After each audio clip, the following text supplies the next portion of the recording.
Bueno, buenos días, muchas gracias por estar aquí con nosotros, por acompañarnos. Seguimos con el segundo día del 10º Congreso de la Fundación Manuel Alcántara, en este diario Alcántara que vamos desplegando, y hoy nos toca esta mañana con Mara Torres, nuestra invitada, la sección de cultura.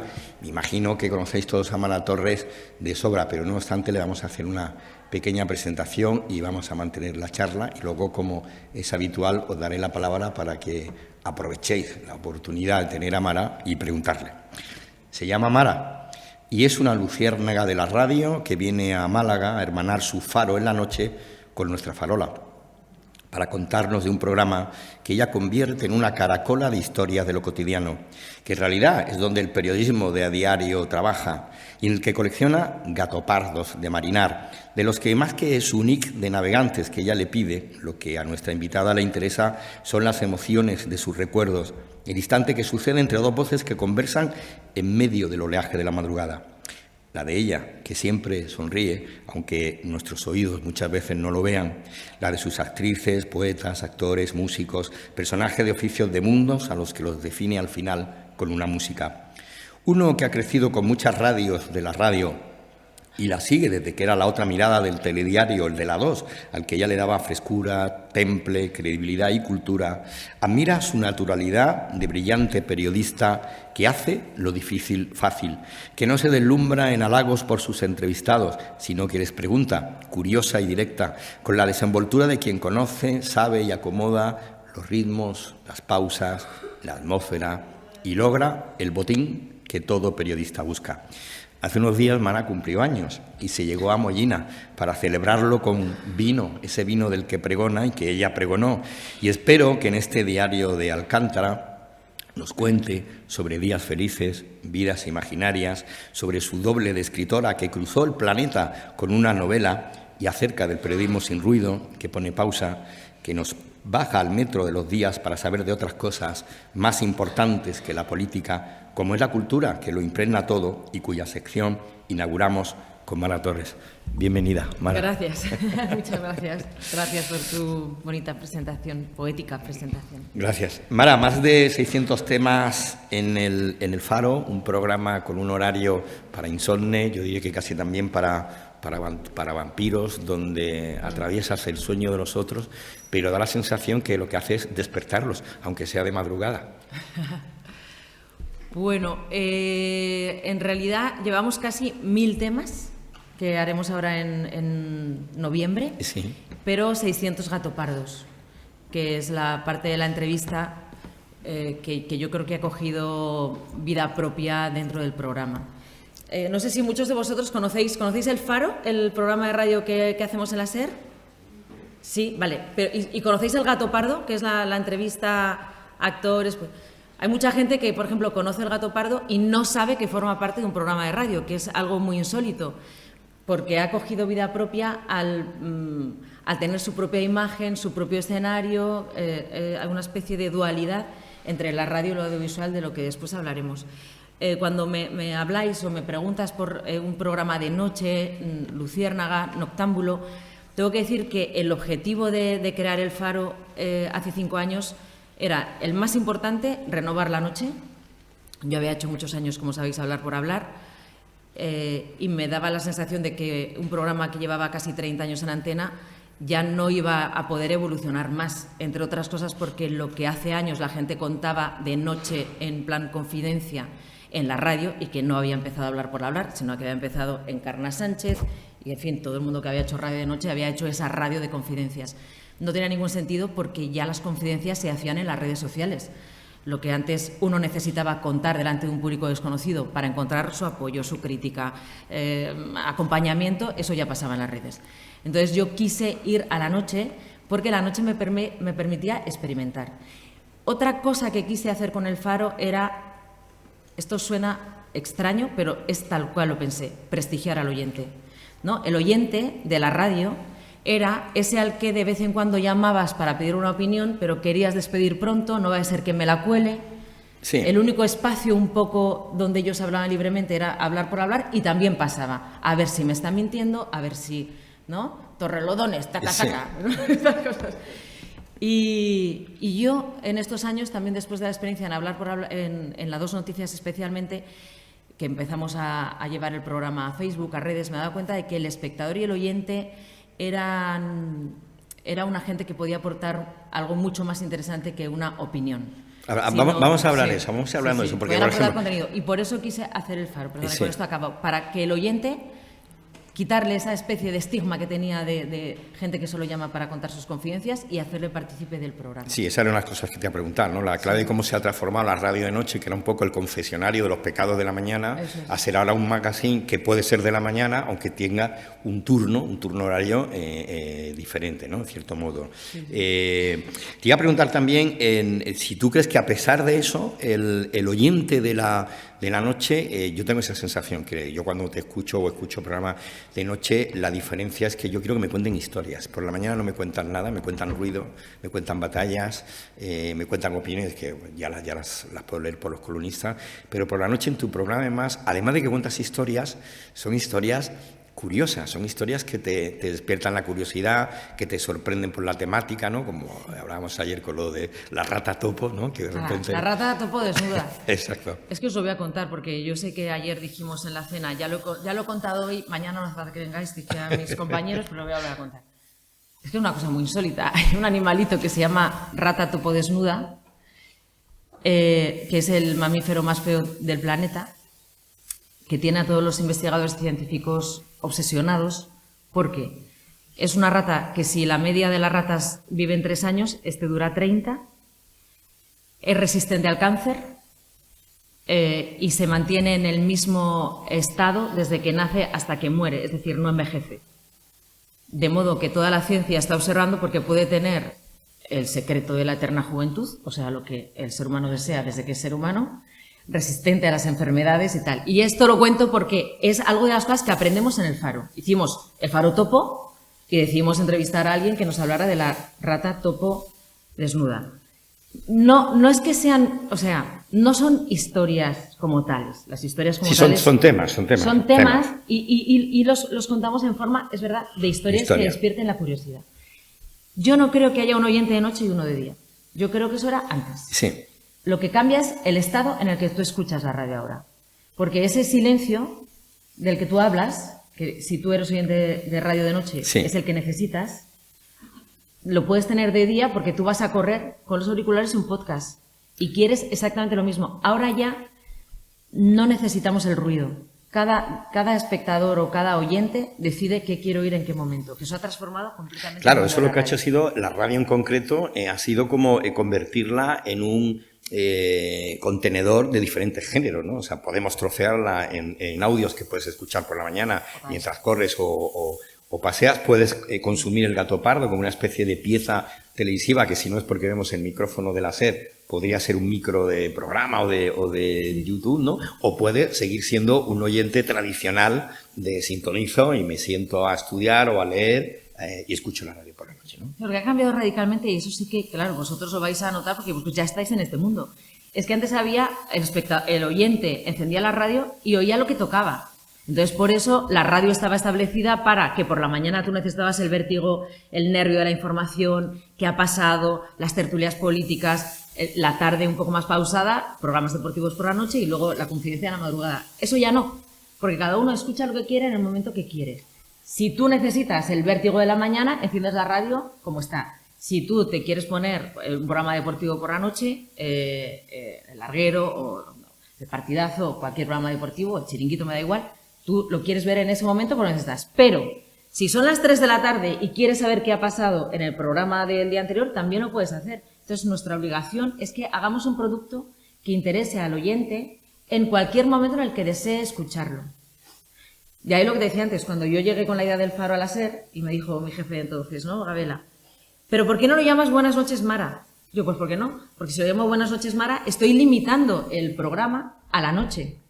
Y de esta manera lo hemos convertido en un programa también de día. Y con eso hace 20 años no contábamos, ni hace 10.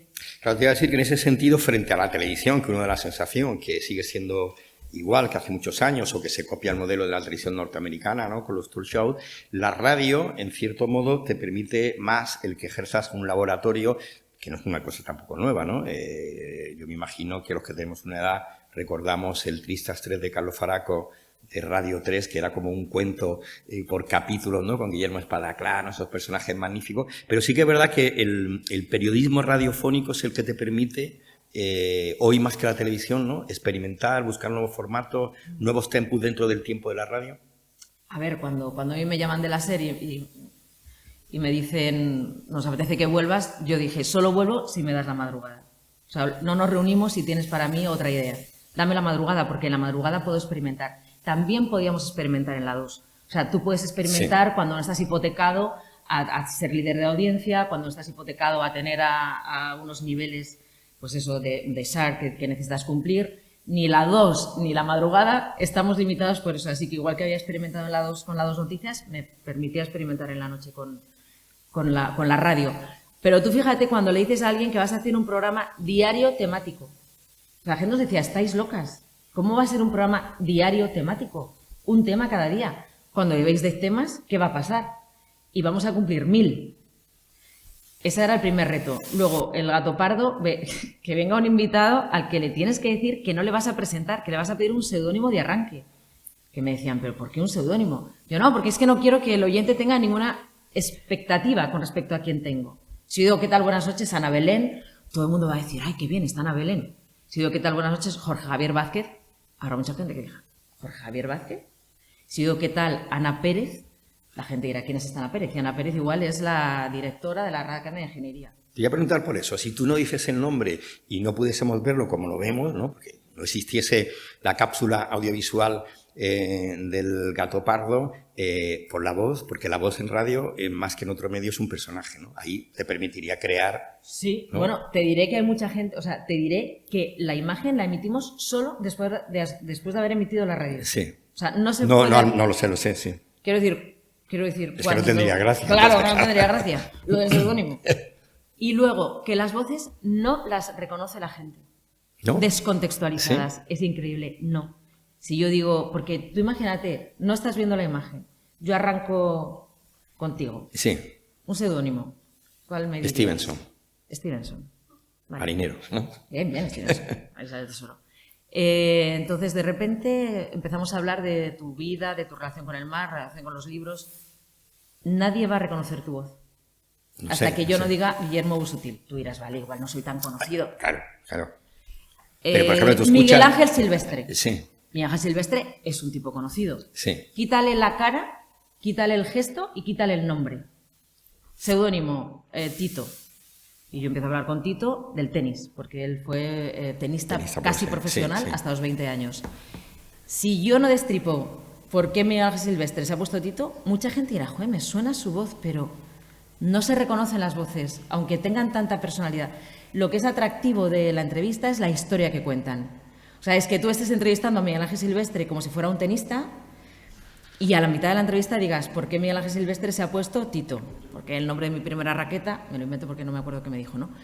Eso es lo atractivo de una entrevista con seudónimo. Y una única vez en mi vida, de las 600 que llevo, tuve a el de Volando Voy, Kiko Veneno. Jesús Calleja. Sí.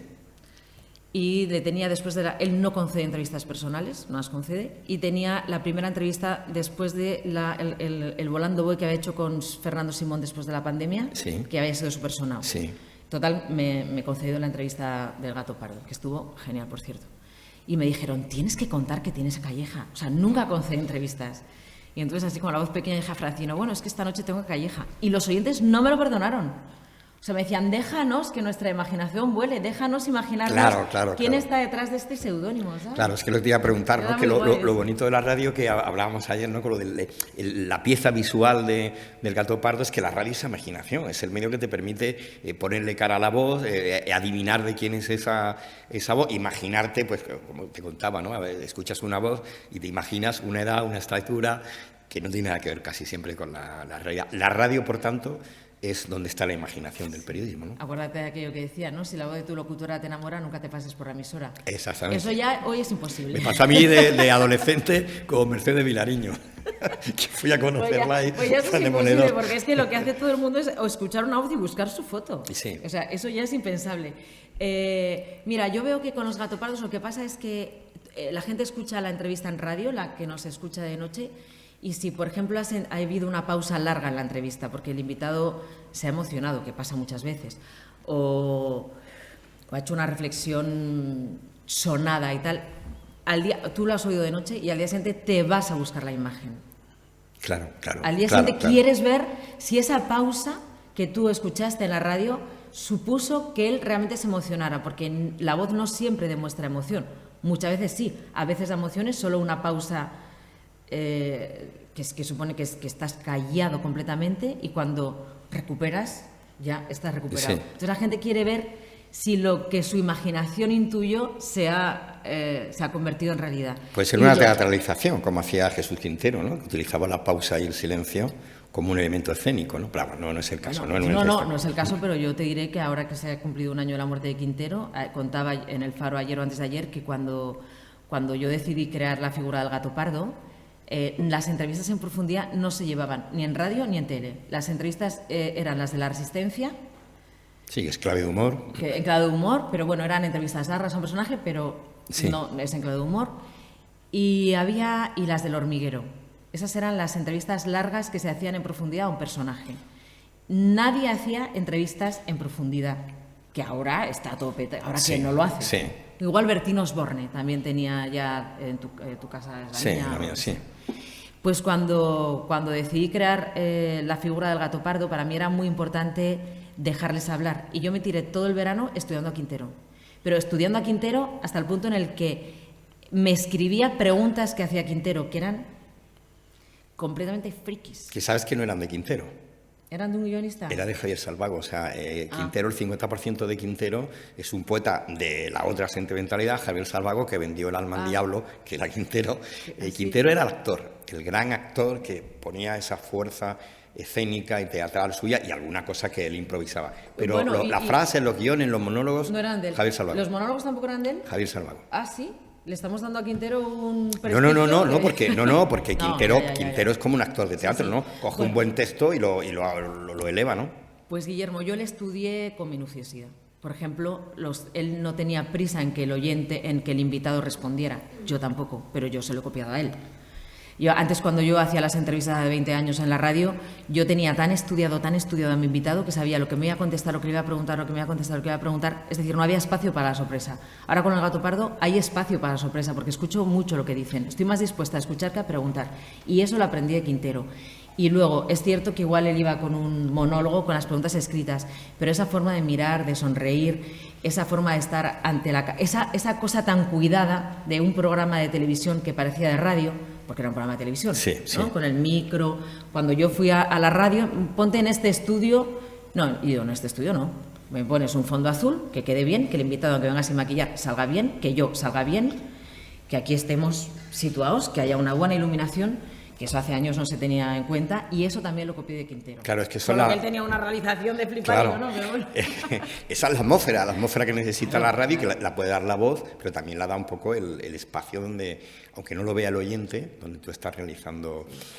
Hablando con el gato pardo, con lo que estás contando, una de las cosas bonitas, muy bonitas que tiene el gato pardo es que, como no sabes quién es, a no ser que hayas oído, como el caso, por ejemplo, de Jordi Évole, ¿no? Que reconoces la voz, pero sin embargo me sorprendió cuando te contó que era un niño que iba en bicicleta por el pueblo y que la gente le paraba para que cantase canciones. Jamás en la vida te hubieses imaginado, ¿no?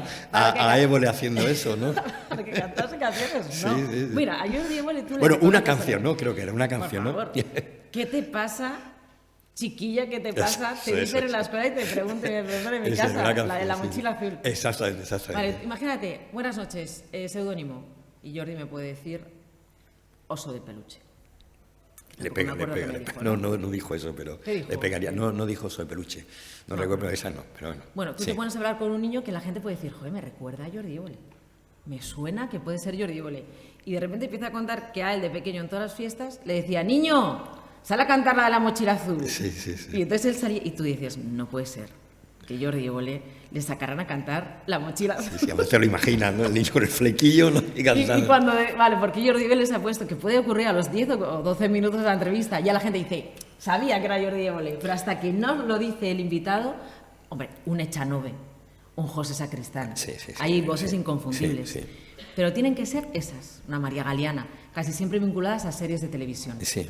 Y luego tiene gente, por ejemplo, también que le sacas cosas. Miguel Ríos, mi amigo Miguel, que no es un hombre tímido, pero es un hombre muy correcto, ¿no? Que te besa la mano, termina besándote la mano en un rockero, que es como lo contrario de un rockero, ¿no? Es decir, que en el Gato Pardo te permite, de una manera, porque tú lo haces como con mucha naturalidad, mucha suavidad, que de repente te abran una puerta que, hombre, me imagino que ellos han escuchado el Gato Pardo antes de ir a la entrevista contigo, o no, y de repente tú consigues abrir esa intimidad, ¿no? Que es lo bonito del espacio y de la radio, que te abran una intimidad que no conoce el oyente. Sí.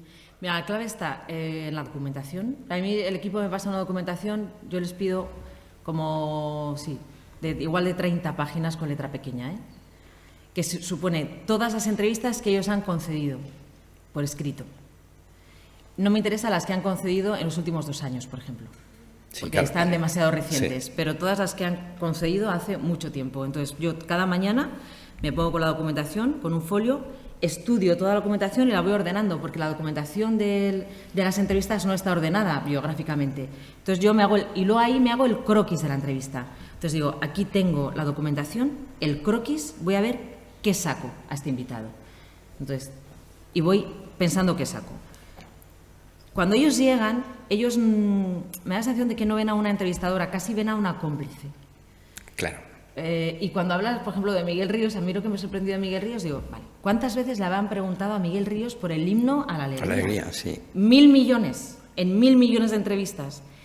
Tío, ¿cómo lo hago? Cuando yo a Miguel Ríos le pongo el himno de la alegría, nosotros ya venimos hablando de un montón de cosas. Entonces él ya está relajado. No es una pregunta más sobre el himno de la alegría. Entonces le pregunto, ¿qué pasaría si te encontraras con Beethoven? Sí, me acuerdo. Y entonces el tío se calla y me dice, me pegaría una hostia. Sí, respuesta muy bien. Y yo me pegaría una hostia porque diga, con la mala leche que tenía el tío. Y entonces cuando llega ese momento, el invitado ya está ganado. Claro. Eso es una de las preguntas que te iba a hacer. La clave, ¿no? El año pasado tuvimos aquí a un compañero tuyo, Carlos del Amor, que una profesora le pidió hasta que le escribiese los votos de renovación matrimonial o algo así.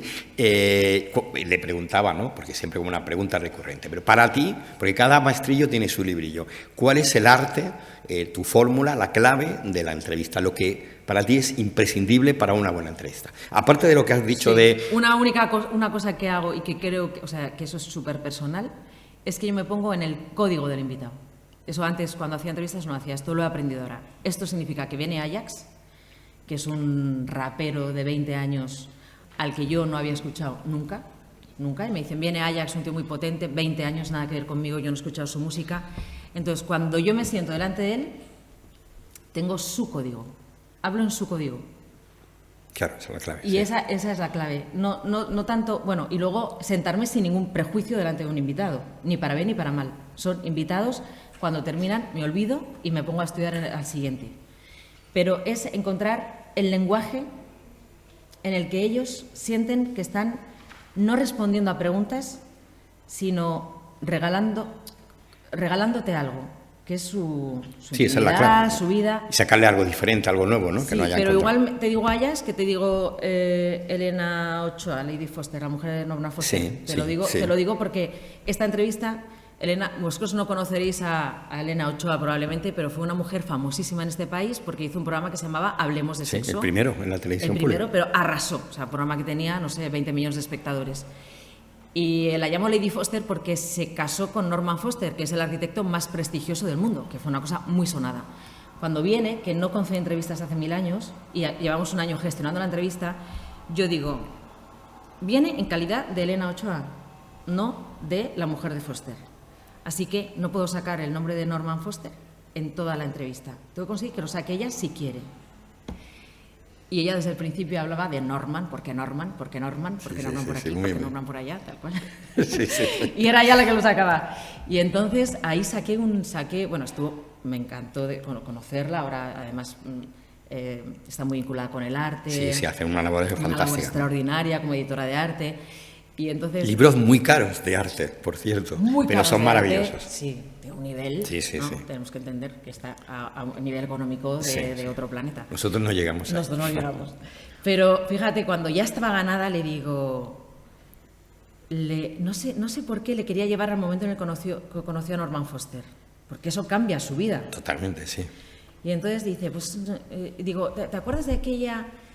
Digo, ¿qué te dice un hombre con un traje beige? Pero yo sabía que él llevaba un traje beige cuando se habían conocido. Y entonces ella, no sé cómo sabes eso, ya completamente entregada, ya me cuenta todo, ¿no? Yo no quería ir porque había pasado un día fatal, me llama una amiga, vente a una fiesta. Cuando llego a la fiesta, todos los hombres vestidos de negro y había un hombre con un traje beige. Y dice ella, y yo pensé, esto puede ser interesante. O sea, tienes que ganarte al invitado para llevarle al lugar al que ellos quieren. Claro. Que hay algo que tengo clarísimo. No trato de robar nada a nadie. Sí, que te cuenten lo que ellos estén dispuestos a... Fíjate que lo acabas de contarnos con el traje gris, es un poco la fórmula que tú pusiste en marcha de Guy Talés, ¿no? El maestro Talés, que iba buscando los márgenes del personaje, ¿no? Aquella famosa anécdota que hablaba con él, tenía que entrevistar a Frank Sinatra y Frank Sinatra estaba en mal lugar, la conocen, ¿no? No, y no sabía. Frank Sinatra no quiso conceder la entrevista y él tenía que entregar a New Yorker una entrevista. Entonces se enteró que iba con un peluquero y un cocinero y entrevistó al cocinero y al peluquero sobre Frank Sinatra. Y con eso estaba fabricando la entrevista a Frank Sinatra cuando Frank Sinatra le dice que bueno, que sí, que le concede un rato para charlar con él. Y le pregunta con confidencia del cocinero. Ay, qué bueno. Y descubre unas cosas. Frank Sinatra se abre porque nadie le había preguntado nunca por esas cosas. Esa es la fórmula. Es un poco esa clave, sí. Te has contado una cosa también que me ha gustado mucho cuando has dicho lo del código de personaje y has dicho, no, pido las entrevistas menos las de los 2 últimos años. Programa El Faro, cartas de navegación, ¿no? Las entrevistas serían cartas de navegación. Haces tu croquis, trazas tu propia mesa de derrota. ¿Te das cuenta de que estás haciendo un programa con un barco? Sí, como dijo el otro día el Roto.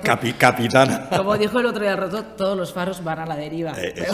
Bueno, el Roto también fue fantástica porque Andrés Rábago es un hombre entrañable, pero es muy tímido como tú sabes, y cuando yo lo escuché, soy un fan suyo, y estaba entregado, entregadísimo. Otro que tampoco concede entrevistas, es difícil, sí, es porque difícil, cuando yo me encuentro con el Roto, con la documentación del Roto, primero he visto que ha concedido muy pocas entrevistas, y yo tampoco conozco la trayectoria del Roto, por ejemplo, de Andrés Rábago como Andrés Rábago, es decir, como artista plástico. Sí, conozco sus viñetas del Roto, pero solamente no sale nada de su vida privada, que tampoco pregunto, pero bueno, me suele servir, pregunto.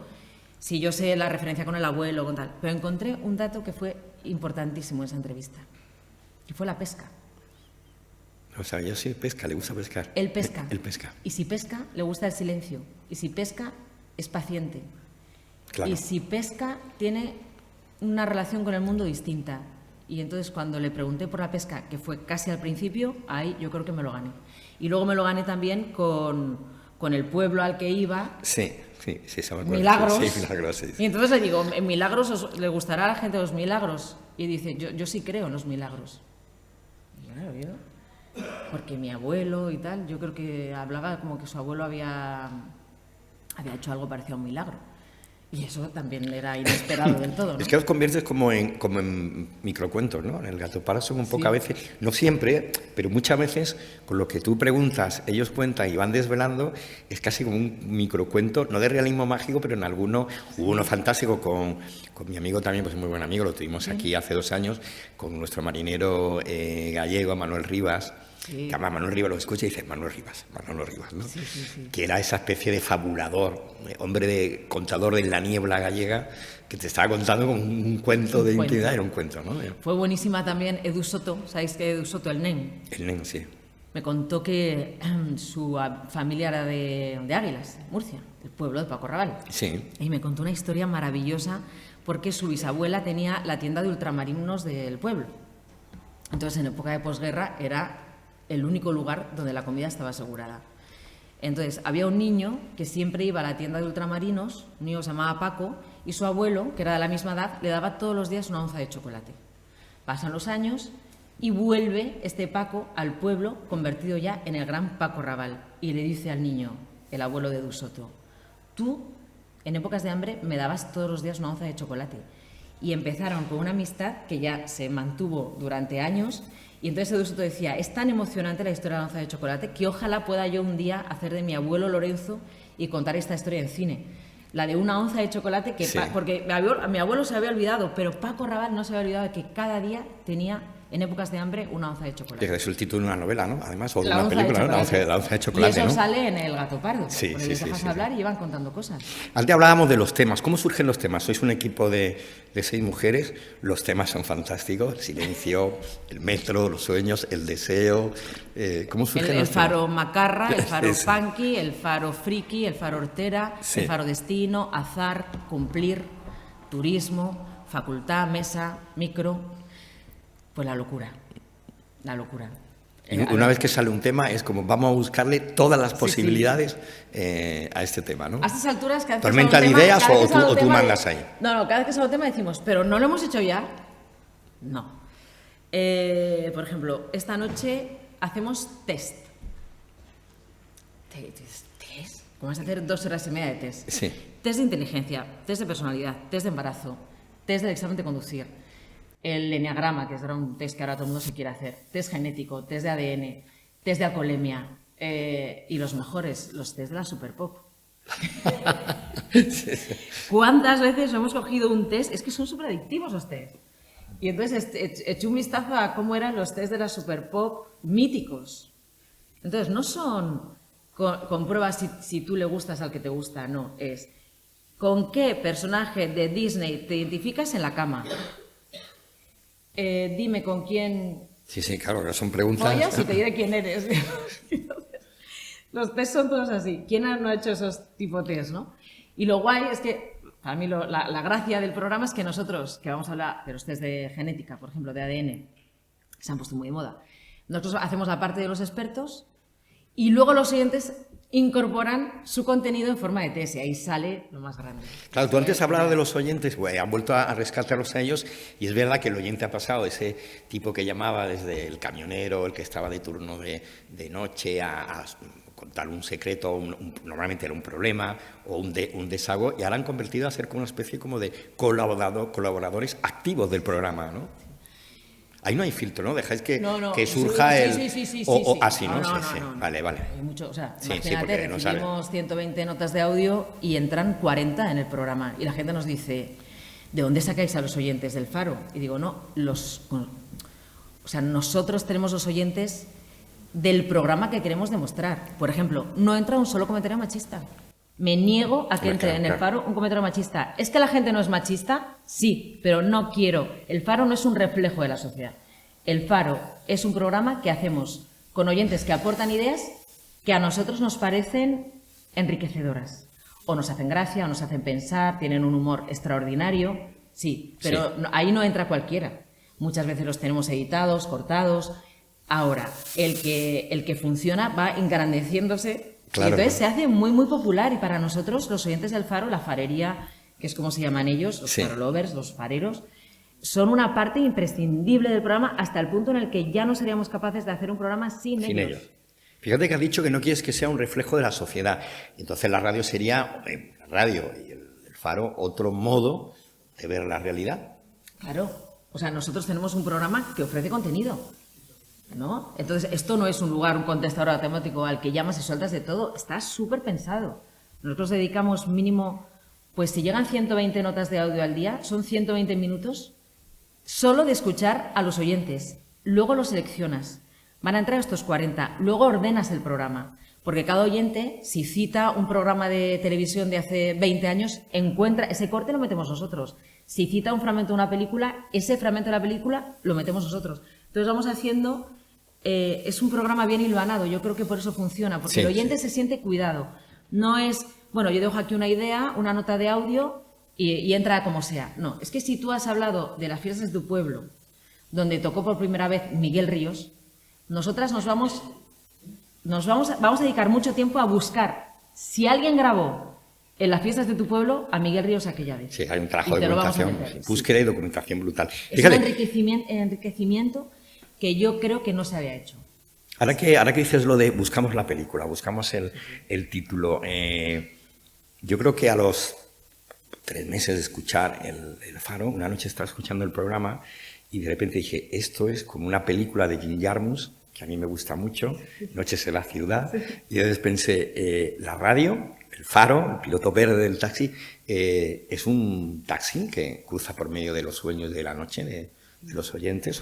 Es que yo no lo vinculo, tú como lo oyes de noche lo vinculas a la noche. Claro, noche. Es que escucho de noche, claro. Yo lo vinculo a un programa donde todo está bien pensado. Sí. La creatividad, el sentido del humor, la cultura, entra cultura... Sí, tenéis en una librería, sí. Eva Coscolluela, magnífica. Pero no solo eso, es que si es un programa donde hay 7 películas cada día, 7 referencias literarias, Benedetti en su voz, si de repente, pero también te digo, si alguien dice, no, porque Arguiñano dio la receta, es que te busco a Arguiñano dando la receta. Entonces los oyentes se sienten partícipes por eso, porque ellos no es en tierra baldía, sino que se lo toman como un acto diario de voy a ver qué aporto en el Faro, que eso para nosotros es increíble. Nos han hecho canciones.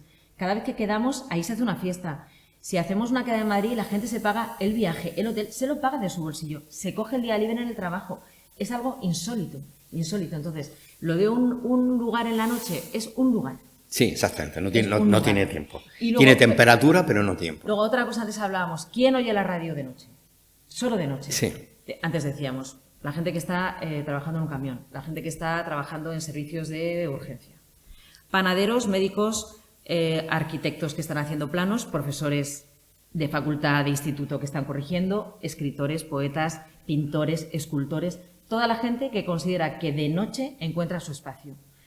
No es como antes, sí. Que antes la gente no trabajaba en casa, trabajaba en su lugar de trabajo, ahora trabaja en casa, entonces eso ha multiplicado por 1000 el abanico de gente a la que te acercas. Claro, la variedad, claro. Sí.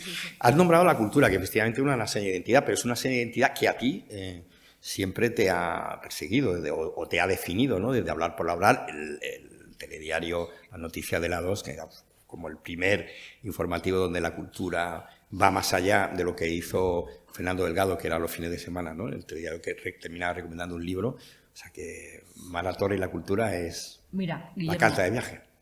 Yo tengo una teoría y es que la información te cuenta lo que pasa en el mundo y la cultura te ayuda a entenderlo. Si solo nos contaran las noticias, no entenderíamos el mundo. Yo he entendido lo que es el nazismo por películas como La lista de Schindler. No significa que no lo haya estudiado. Hasta que no llega La lista de Schindler o El niño del pijama de rayas o las canciones, no acabas de entenderlo bien. Por eso me gustaría que hubiera muchas más películas sobre ETA.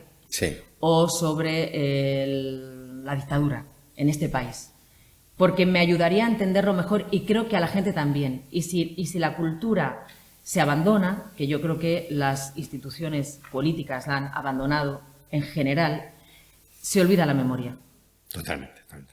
Sabes que yo, en la cultura que yo reviso, una de las cosas que digo, que creo que estarás de acuerdo, es que la cultura es un poco la piedra roseta del mundo, en la que te va explicando un poco el todo, la evolución, la historia, la economía, ¿no? Pero puede ser que tú no vayas nunca a Estados Unidos. Si solo escucharas noticias de Estados Unidos, no entenderías su cultura. Entiendes su cultura por las canciones que has escuchado, por el cine que has visto y por los libros que has leído. Aunque no hayas pisado nunca a Estados Unidos, tú sabes cosas de ese país. Y no lo sabes por la información, probablemente. Por la información sabes una parte, lo sabes por la cultura. Sí. Al principio decías que tú, cuando abordas el programa, querías experimentar, querías hacer algo diferente, no hacer un programa de noche, y también por eso, en cierto modo, dejas la 2, dejas noticias de la 2, porque hay un momento determinado que ya el formato es como una etapa cumplida, ya no puedes experimentar. Si Exacto. Experimentas, mutas, ¿no? Metamorfosis. Sí. En las 2 noticias habíamos hecho todo lo que se nos había ocurrido como equipo. Todo. Sí. Todo. Desde crear un informativo falso dirigido por la Zura del Baus hasta... o sea, todo. En el formato, en el equipo. Y ya después de 12 años lo habíamos pasado muy mal, porque realmente Televisión Española ha tratado siempre mal a este informativo, entre otras cosas porque nunca se ha plegado a las directrices institucionales ni informativas y mucho menos políticas, y eso tiene un peaje muy duro que la gente no sabe, pero que nosotros como equipo lo hemos vivido con mucha resignación y con mucha indignación, y aún así hemos ido adelante.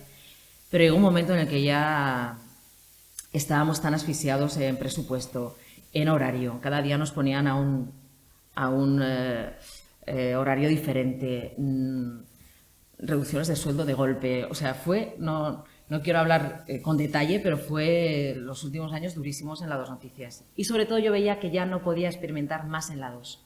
Llega un cambio político y entonces mucha gente encontró que podía tener la puerta abierta porque había ganado el PSOE de las elecciones. Y dije, no, ahora es cuando ya no me voy a quedar en Televisión Española. Sí. Porque mi independencia periodística también pasa por aquí. No voy ahora a aprovechar un cambio político para cambiar de formato. Decido cambiar de proyecto. Y ese proyecto vio luz en la radio. No solamente lo haces porque a lo mejor el modelo se agota, sino que Maduna esto ha dicho en una de tus novelas, es que cada 5 años es como una etapa cerrada y te vas a por otra. El Faro acaba de cumplir 5 años y un mes o 5 años y pocos días. Me quedan 2 de contrato. Ahora voy a escribir cada 7. ¿Estás pensando ya en esa metamorfosis o no? No, lo que tiene que hacer el Faro es seguir motivándome. Sí. Al equipo, o sea, no solo a mí, al equipo, porque si nosotros seguimos motivados o motivadas, los oyentes van a seguir motivados. Sí. Y el feedback que tenemos es extraordinario. La radio o tu trabajo con la radio, con la televisión, al final es casi como una especie de romance de amantes. Si no funciona la pasión, te vas. O si la pasión se convierte en rutina, ¿no? ¿Cambio? Eso sería genial que se mantuviera toda la vida, ¿no? Si no funciona la pasión, te vas. Nadie duraría más de 7 años en pareja. Dicen que menos, ¿no? Que 4 meses y medio, ¿no? Que es lo que dura. Tú que eres una mujer comprometida, que de hecho te sumaste a lo de los espacios en negro en televisión, reivindicando la libertad temática y no esa especie de manipulación o contaminación ideológica que hay. ¿Tú crees que como escritora, como periodista cultural, a las palabras en general, sobre todo en los medios de comunicación, le hemos pedido el respeto, dejan de ser palabras que utilicemos con corrección, con conciencia, con sentido, y más que nunca las palabras hoy es palabrería? A ver, es facilísimo hoy por hoy encontrar un mundo, o sea, definir un mundo que va al caos. Sí. Que va a la falta de información, que va a la manipulación, que va a palabras vacías de sentido, que va a la crítica por la crítica en las redes sociales.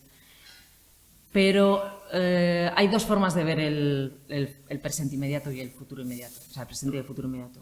Con resignación y qué horror lo que viene, o en positivo. Yo recuerdo que entrevisté a Javier Goma, el filósofo, hace muy poco, y le pregunté si podíamos tener esperanzas ante un mundo abocado al caos. Y entonces él me dijo lo siguiente, que me resultó muy interesante y ya lo he cogido como mío. Nunca en el mundo hemos estado mejor que ahora. Por ejemplo, nunca el mundo ha tenido más respeto a los derechos que ahora, aunque nos parezca imposible. Y la barra de medir, está en la vulnerabilidad, en la población vulnerable. Y decía Javier Goma, si yo te hago esta pregunta, ¿tú prefieres ser mujer ahora o hace un siglo? Claro, sin duda. Ahora. ¿Tú prefieres ser negro ahora o hace un siglo? ¿Homosexual ahora o hace un siglo? Niño, mayor, enfermo. Todos diríamos ahora. ¿Eso qué significa? Que aunque hay 1000 batallas por ganar y aunque todo se puede mejorar, vamos hacia mundos que son mejores. Aunque nos parezca que no. Bueno, está bien esa esperanza. Porque tú tienes que mirar el pasado para entender el futuro. Y esto nos lo demuestra. Entonces, inteligencia artificial, redes sociales, todo lo que podamos pensar hacia el caos. Yo me pregunto muchas veces para qué servimos los periodistas en este momento. No lo sé. A veces pienso que para nada. Pero digo, bueno, pues servimos para llamar la atención sobre diferentes temas. Y eso, ¿qué hubiera sido de los periodistas? O sea, ¿qué hubiera sido del mundo sin que los periodistas nos hubieran empeñado en contar todo lo del caso Rubiales? Si hubiéramos pasado por encima. Sí, claro, eso es la viral masculinidad prepotente del fútbol, seguiría estando ahí. Y como eso, 1000 cosas, ¿no? Sí. Te digo, este último caso. Los periodistas servimos para algo. ¿Que debemos explicarlo mejor todo? Creo que sí. Que nos enrocamos en periodismo declarativo, aburrido, coñazo, que somos tan pesados, que hablamos tanto de los temas que no solo acaban cansando, sino que muchas veces acaban provocando lo contrario de lo que queríamos, también. Pero que es una labor importante y nos hace ir hacia un mundo un poco mejor, también. Sí. Voy a pasar la palabra al público, pero antes te quiero preguntar una última pregunta por tu vertiente literaria, porque es muy significativa de tus libros. Vida imaginaria, Días felices. Tus libros son siempre como declaración de principios, ¿no? Ya. Y ahora, con ese ahora, y ahora, el próximo, ¿qué? Qué pregunta, ¿eh? La pregunta que más me falta tiempo para escribir, me fastidia mucho. El Faro me lleva todo el día, porque te he contado que me levanto por la mañana, me siento, estudio al Gato Pardo, empiezo a escuchar La Ventana a las 4, voy a la radio a las 6 y de ahí hasta las 4 de la mañana. Hago de 6 de la tarde a 4 de la mañana. Pues sí, entonces, solo podría escribir los fines de semana. Y yo estoy en la línea del loco de la colina. Pero tú escribes, ¿no? Tú tienes un diario, te gustan los diarios, ¿no? Un poco la bitácora. Es que ya tampoco ni eso, ¿no? ¿Cuándo escribo? Sí, en el tren, los aviones. En el tren ahora, de vuelta, ahora me tengo que estudiar a Lobos Lesbian. Sí, no los tengo esta noche. Es difícil buscar hueco. Siempre uno encuentra el tiempo para lo que quiere. Si yo quisiera escribir, encontraría tiempo. Pero es que yo prefiero vivir. Yo no vivo para trabajar. A lo mejor ese es el título de la próxima novela, Vida imaginaria, Días felices, yo prefiero vivir. Yo prefiero vivir. Pues hay una nueva que se llama Vivir de un chino. Por cierto, hoy vamos a saber quién es el Nobel de la Literatura. El Nobel de la sí, estábamos pendientes de al mediodía prácticamente. Bueno, me imagino que no queréis perder la oportunidad de preguntarle a Mara. Y tenemos un micrófono, por favor.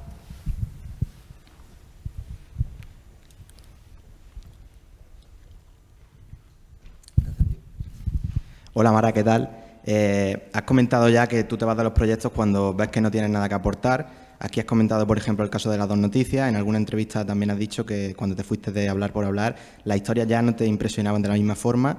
Y has hablado de que se cierran ciclos, etapas, pero cuando tú estás en esa vorágine, preparando los programas, en esa rutina, ¿cuáles son los primeros síntomas que te hacen ver que hay que ir por otro lado, que ya no hay nada más que sacar de ahí? Y si me permites otra pregunta, ¿qué te pareció el vino de Mollina? ¿Eres de Mollina? Sí.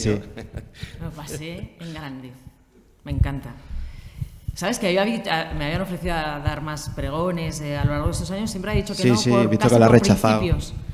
Pero cuando me contaron lo de Mollina, que tiene esa lista desde Aute, Alberti, Luis García Montero, y luego me tratasteis tan bien, lo disfruté. ¿Estuviste cuando se puso el Polo entero a cantar al alba? Sí, me quedé impresionado. De hecho, me eché una foto contigo, lo que pasa es que como hubo medio pueblo allí, imagino que... había cola. Sí. Bueno, a ver, es que esa pregunta tiene su aquel. Una parece que se levanta por la mañana y dice, hoy no me gusta ya el programa, llamo a mi jefe y digo, me voy. No, se tardan años. Se tardan años en tomar una decisión. Primero, porque te ata tu trabajo, del que tú vives. O sea, yo no vivo para trabajar, pero trabajo para vivir. No es tan fácil decir renuncio a esto y no hay nada al otro lado. Luego hay días que te levantas y te parece todo un desastre y al día siguiente te encanta. Yo creo que es algo que tú vas notando como una separación de una pareja, que tú sabes que lo tienes que dejar, pero igual tardas años en saber que esa relación estaba muerta, estaba desgastada. Pero hay un momento en el que yo siempre digo, te levantas y te da la sensación de que tienes algo que te ahoga aquí. Es el momento de dejar a tu pareja y es el momento de dejar un trabajo, pero no se dejan, no es tan fácil. O sea, no es tan fácil. Lo mejor es que cuando tú encuentras ese desgaste, tú vuelvas a inventar dentro del proyecto que tú haces. O sea, en las dos noticias tuvimos a lo largo de 12 años muchísimas fases. Y todo el equipo nos poníamos a imaginar, a crear, a intentar innovar dentro del programa. Ahora hacemos el Faro y, ¿qué te crees? 20 veces he dicho, pero ¿cuánto se nos van a gastar los temas? Al equipo les digo, las secciones que hacéis, por favor, si os cansan, me lo decís. Me lo decís, porque cambiamos, para que ellas estén también motivadas, igual que yo. Sí, pero están motivadas. Sí, a veces digo, ya no quiero hacer más gatopardos, porque ya no sé qué preguntarles. Yo ya me he cansado de los gatopardos. Pero de repente tienes a uno y dices, tengo uno la semana que viene... estaremos pendientes. Que no puedo anunciar, porque no puedo anunciaros porque flipas. Entonces, nunca lo sabes, pero es como, si hay una parte en la que si tú como profesional, como periodista, empiezas a notar que ya no tienes posibilidad de crear dentro del equipo, o que tienes poco que aportar dentro del equipo, es honesto que decías irte. Pero digo que no es nada fácil. Esto lo hablaba con Mamen Mendizábal, que dejó Más vale tarde de la noche a la mañana. Y yo decía, ella me decía, es que te ata todo. Te ata el sueldo, te ata la imagen, te ata lo que los demás esperan de ti, te ata la responsabilidad de llevar un equipo, te ata tener un día a día dónde ir a trabajar. Y esa decisión es muy difícil. Igual la tienes 2 veces a lo largo de tu vida, pero 2, no más. Es bueno estar atento a las señales. Y mira, otra cosa que yo creo que está muy bien ahora para todos vosotros es que nunca centréis el periodismo en una sola pata. Si trabajáis en un medio, periódico local, emisora local, y además podéis escribir un artículo en la revista de teatro que os gusta, o me gusta la Fórmula 1 y colaboro, o un blog, eso hace que uno sea más libre. Sabes, que en un sitio te pagan y en los demás igual te hagan crear. Claro, no te quedas en la cola. ¿Os vais a clase? Sí, se van a clase. Esto es una clase, ¿eh? Una masterclass. Bueno, gracias, chicos. Creo que había otra pregunta por ahí, ¿no? Oye, esto... ¿Sí? Mira, allí arriba, por favor.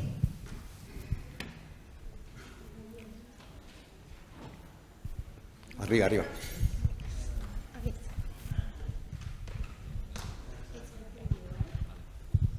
Hola. Hola. Yo me he fijado que has dado mucha importancia o has hablado de que le da mucha importancia al público, a las interacciones que tú tienes con el público.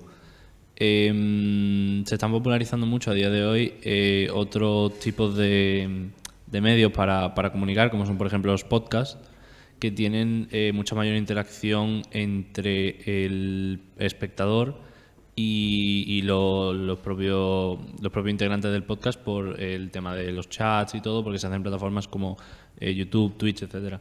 ¿Has planteado alguna vez hacer un podcast, ya que eso te daría más, hacer más hincapié en ese aspecto al cual le das tú tanta importancia? Y si crees que es el futuro de la comunicación y algo a lo que deberían de intentar parecerse todos los ámbitos de este campo.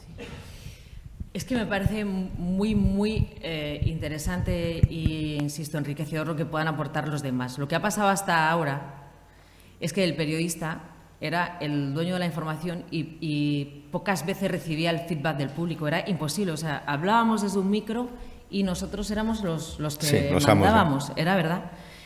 Y por eso fue el descoloque, cuando de pronto aparecen las redes y la gente opinando sobre lo que nosotros decíamos. Y lo peor, si esta gente no sabe nada. No, es que sí sabe. Es que sabe mucho más que nosotros. Porque nosotros no podemos abordar lo que pueden saber, no sé, millones de personas. Es imposible. Entre el público, tú puedes saber de ingeniería, porque te has especializado imagínate, en Fórmula 1. Es que entre la gente que te oye hay uno que no es que esté especializado, es que es ingeniero. Y probablemente haya otro que es ingeniero de los coches de Fórmula 1 y está trabajando en Ferrari en Monza. Entonces, lo que ha hecho abrirnos a la gente, al público, es que se amplía muchísimo el conocimiento que tienen, que no todo vale, que no todas las respuestas valen. Entonces, sí creo que todos los medios tenemos que entrar ya en esa fórmula, en la que no significa que tú vayas a dar importancia a todo lo que se dice, pero sí puedes seleccionar. Y lo que pasa en los podcasts es que, o en el blog, o quien ha escrito, dicho algo, es que contesta. Y la gente siente lo que decía, que no es un vacío, que no estoy echando mi opinión o mi aportación a un cubo de basura. Cuando digo aportación no digo cualquier cosa, pero hay aspectos muy, muy llamativos de gente que nos llama la atención. Yo, cuando hago entrevistas, como las colgamos en YouTube y también luego tenemos los canales de Instagram y todos, yo leo muchas cosas que dicen. Y, por ejemplo, el otro día yo utilicé la palabra periscopio, porque fui a la berrea y entonces vimos a un ciervo con un periscopio. Entonces, igual había 50 mensajes positivos y sabes que tu mente se va siempre al negativo. Tú puedes tener 1.000 millones, o sea, eso está comprobado científicamente. 100 mensajes buenos y uno que te critica. Tu mente va a que te critica. Y entonces se rió de mí y dijo, uy, periscopio, ¿qué estabas navegando? Y digo, a ver si la he cagado. Entonces tuve que entrar a ver qué era el periscopio, porque yo sabía que era. Entonces, efectivamente, es un elemento de navegación. Sí, claro, pero los modernos, que era el que nosotros usábamos, se usa para ver animales de noche. Dije, ay, menos mal. Pero fue ese tipo el que me alertó y el que me hizo buscar. Y como eso, 1000. Así que creo que absolutamente todo lo que ahora hacemos tenemos que tener en cuenta lo que dicen los demás. Porque 1000 personas piensan mejor que una. Bueno, y además te ayuda un poco periodísticamente a que el periodista, por sí mismo, porque la profesión lo demanda, estar un poco alerta, ¿no? Que a lo mejor te aporta algo un error que Sí, corregir sí. o algo que te abre una vía de reflexión. Es que lo abren, la gente se lee muchísimo, está más informada. Es verdad que es mucho más fácil decir, o sea, yo no digo que tú escribas una noticia para convertirse en la más leída ni en la más comentada, porque eso es facilísimo. Metes sexo, metes drogas, metes alcohol, metes un asesinato, lo más leído. Sí, el cóctel venezolano de los culebrones. Sí, pero que tú tienes que tener en cuenta lo que dice la gente, no lo que opina, sino lo que puede aportar. No que te diga esto está bien o esto está mal. Es que entre 50 comentarios igual hay uno que te llama la atención sobre algo que tú has hecho y que no conocías. Pues para mí eso es importantísimo. Sí, y creo que tenéis que estar en esas. Sí. Más preguntas. Venga, hay tiempo para una pregunta más, si queréis. Sí. Aquí y luego ahí había arriba. levantado la mano este chico de arriba también. Hola. Hola. A ver, ¿tú qué opinas del periodismo de videojuegos, GamePro TV, Hobby Consola? ¿Qué opinas? Vale, no os conozco mucho, pero tú cuéntame por qué te llama la atención. ¿Qué periodismo es ese? A ver, voy a decir un poco. Ese tipo de periodismo es crítica a videojuegos, es decir, reseñar videojuegos y ponerle una nota. Por ejemplo, decir los puntos positivos y los puntos negativos, aunque tampoco es que en alguna ocasión haya mucha calidad. De hecho, ha habido periodistas incompetentes a más no poder en los videojuegos. Por ejemplo, en el 2015, una conocida página llamada IGN, que yo creo que sonará, es muy conocida, cometió un error en el juego de Pokémon, un error que se volvió hasta meme y todo, que decía too much water, o sea, aspecto negativo, había demasiada agua, too much water. En plan, hicieron hasta memes con eso que la verdad es que por lo menos yo me río viendo ese tipo de cosas. O sea, ponía 7,4 en la Tierra, too much water, aspecto negativo, tiene demasiada agua la Tierra, pues cosas así. Pero en general sí suele haber buena competencia, suele haber gente que sabe reseñar juegos. Muy bien. Es que, Sí. claro. Ese es un mundo en el que nosotros, por ejemplo, no teníamos ni idea. Yo bastante, sí. De hecho, llevo jugando desde los 5 años y yo conozco cosas incluso rarísimas, que es como el típico que dice, he visto tal peli india que han visto solo 30 personas y me sé hasta el lore y todo ese rollo, pues lo mismo, pero versión videojueguis. Pues te animo total. Porque Sí. hay una parte de la que no hemos comentado que es la especialización de los periodistas. O sea, el mejor periodista es el que más sabe sobre algo. No es el mejor. No es el es el mejor. mejor. Porque en general los periodistas sabemos muy poco de muchas cosas. Y de repente hay uno que es el que más sabe de un tema. Jardinería, Sí. cuidar mascotas con pelo. Por Y ejemplo. o videojuegos. Y ese periodista probablemente trabajará siempre. El país tiene El que muy se buena especializa gente. en eso. Sí, sí, por ejemplo. Hace unos años hubo un congreso en Santander, creo que fue el último, ¿no, Eva? Sobre el periodismo sobre videojuegos, que fue un aprendizaje para todos los que Claro, tenemos o una sea, edad y no hemos hecho genial. videojuegos. Y ahí, es verdad que en España hay una buena nómina de Sí. narradores de videojuegos y de especialistas y de periodistas, de críticos, ¿no? De Y la lo mejor es narrativa que del tú, juego. si por ejemplo si a ti te atrae y te gusta y digas, Es bueno, que lo que ¿tiene, quiero hacer. ¿tiene sentido este camino? Claro que lo tiene. Claro, ahí tienes una vía. Claro que lo Es tiene. que lo quiero hacer, de hecho, incluso ha habido juegos que me han maravillado tanto, juegos de carrera incluso, que me han maravillado tanto, como un juego llamado Blur, que era un juego de coches que salió hace 13 años, pero flipé yo porque era un Mario Kart pero con coches reales, en plan, ese concepto no lo he vuelto a ver yo en ningún juego.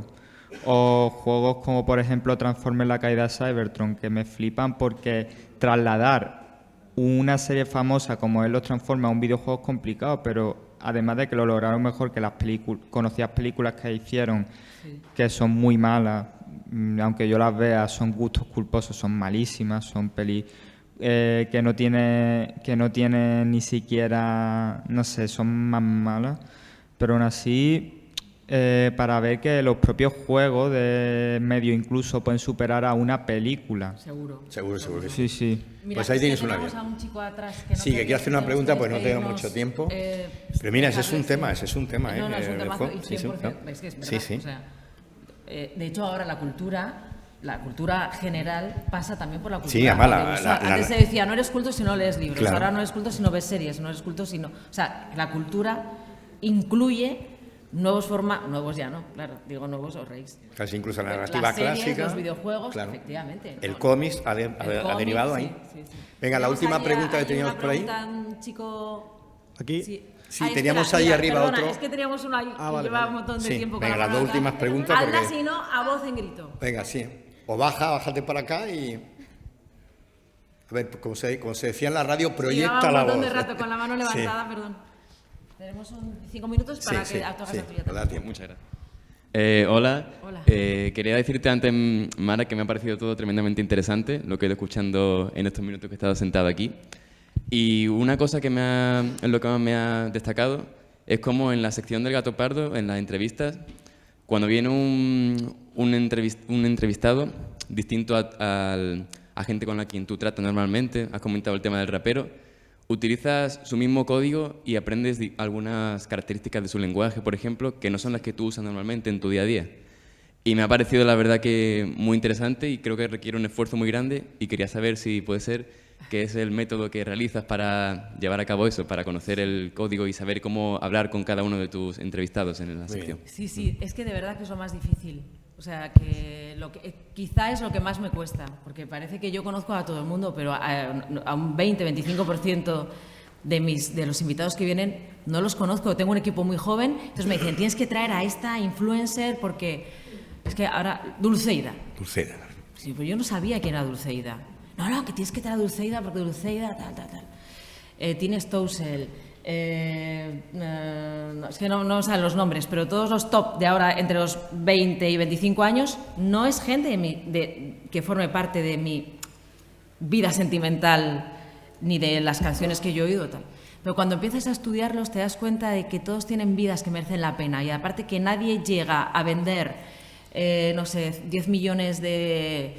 Nadie tiene 10 millones de visualizaciones de un vídeo porque se ha caído del guindo. No, o sea, se ha está caído en ese claro. momento. Todos tienen unas trayectorias súper interesantes. Y de hecho la de Ajax es de las más emocionantes que yo he escuchado. O sea, Ajax, ¿tú sabes quién es? ¿Ajax? No lo sé. Bueno, pues es un rapero, lo Sí, cuento en sí. 2 patadas porque esto merece la pena. Que tiene un hermano gemelo. Pro, ¿no? Sí. Entonces, estos tíos vienen de una familia con situación económica muy difícil, y ellos también. Y habían estado en un centro de menores. Entonces me cuenta que cuando salieron del centro de menores, a ellos les dicen que si vuelves a echar la vista para atrás, vuelves. Sí. Entonces dice, yo eso lo aprendí muy bien. Entonces yo salí del centro de menores mirando al frente. Vale, a sus padres les embargan la casa. Cuando salen de la casa, él dice, yo miré para atrás y supe que esa casa la iba a recuperar.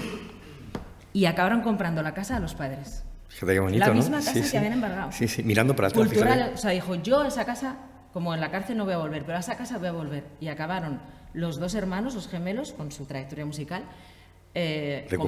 recomprando esa casa a los padres. Son tíos que tienen 20 años.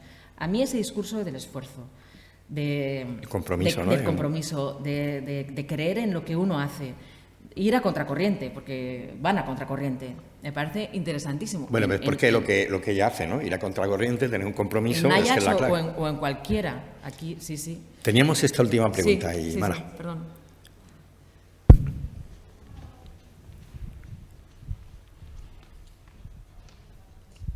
Buenas, Mara. Mi pregunta supongo que te la habrán hecho muchas veces, pero no he sabido encontrar la respuesta, y es ¿qué relación tienes tú con el mar?